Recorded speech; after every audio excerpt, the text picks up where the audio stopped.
The first book in the Bible is called Genesis. And we're going to look closely at the first page of the book of Genesis. It's a carefully crafted narrative about God creating and ordering the whole cosmos. Okay, let's check it out. Now, the opening line of the whole Bible is, "In the beginning, God created the skies and the land." Now, your Bible translation might say the heavens and the earth. In biblical Hebrew, the word for heaven refers simply to the sky above. And the word for earth does not mean globe, but rather the land. The ground below us. Right. This line is summarizing what's going to happen in the following narrative, which starts in the next line. And it reads, "Now the land was wild and waste." This phrase rhymes in Hebrew. The land was tohu vavohu, which means unordered and uninhabited. This is the ancient way of talking about the pre-creation state, what we might call nothingness. For the biblical authors, non-existence means having no purpose and no order. And the next line uses another image to say the same thing. "And darkness was on the face of the deep abyss." What's the deep abyss? Yeah, it's a dark, chaotic ocean. It's another common way the ancients described the non-reality that preceded creation.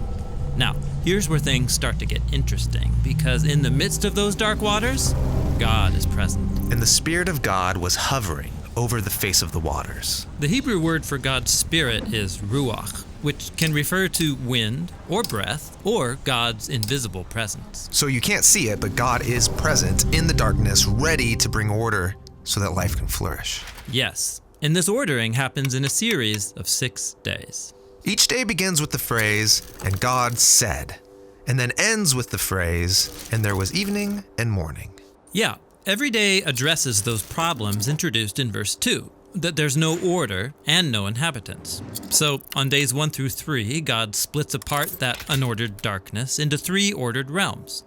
Then, on days 4 through 6, God fills the uninhabited wasteland with creatures.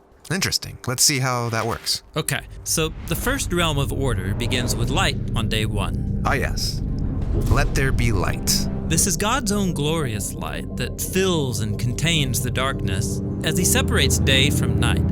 God's establishing the order of time. Okay, and then on day 2, let there be a vault between the waters to separate water from water. What's the vault? In the ancient culture of the biblical authors, the sky was perceived as a solid dome that holds back waters. God's depicted here as splitting the chaos waters in half, above and below, which creates the realms of the sky and the seas. And then on day 3, let the waters under the sky be gathered into one place and let dry ground appear. God is establishing the realm of the land, and it emerges out of the chaotic waters. And then there's a bonus creative act on day 3. God invites plants and fruit trees with seed to emerge out of the land. Okay, so we've got the realms of time, the realm of the sky and the seas, and the land. And they all have order. Right. Now, it's time to go back and fill these realms of days 1 through 3 with inhabitants. This is what happens on days 4 through 6.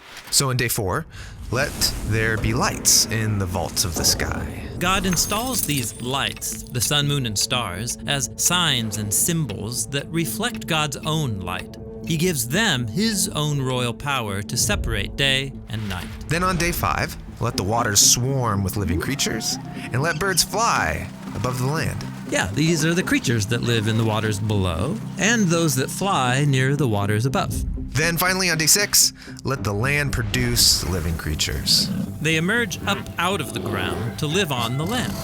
And then, matching that bonus act of creation on day 3, God makes a special land creature, human, or in Hebrew, Adam. Then God provides all of those plants from day 3 as abundant food. Now, over and over, God says what he created was good. But then after making humans, God says that it is very good. Yes, humanity is the climax of days 1 through 6, and their importance is explained in the first poem in the Bible. So God created humanity in his own image. In the image of God, he created them. Male and female, he created them. So humans come up from the ground like the other land creatures, but they're also more. They're God's image, which means that together, men and women embody and represent the Creator within his creation. God blessed them and said, "Be fruitful and increase in number, fill the earth and subdue it, ruling over the creatures." This is the purpose of being God's image, to oversee creation as God's partners and representatives in the world. Very cool. Now, after the 6 days, we get a concluding line that links back to the key words of the opening line. And so were completed the skies and the land and all their inhabitants. Except there's one more day.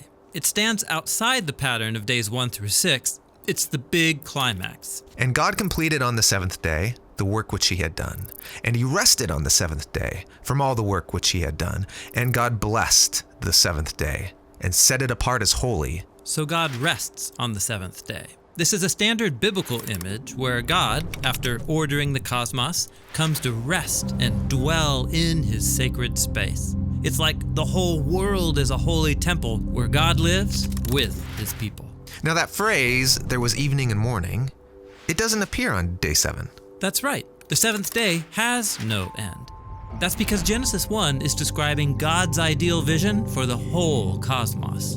A place where God lives with his partners to rule the world in harmony forever. Yes, the 7th day is the goal of creation. It's actually so important that the author of Genesis 1 has woven the number 7 into every part of the story. There are 7 days of creation, 7 announcements that creation is good. There are 7 Hebrew words in the opening verse, and then 2 times 7 Hebrew words in verse 2. And then the statement about the 7th day has 3 lines of 7 words. Wow. So the first page in the Bible is doing way more than just telling us how the world was made. Right. Genesis 1 has been designed to show us that God's purpose is to share creation with his images, so they can rest and rule it with him forever. And that purpose is what the rest of the biblical drama is all about.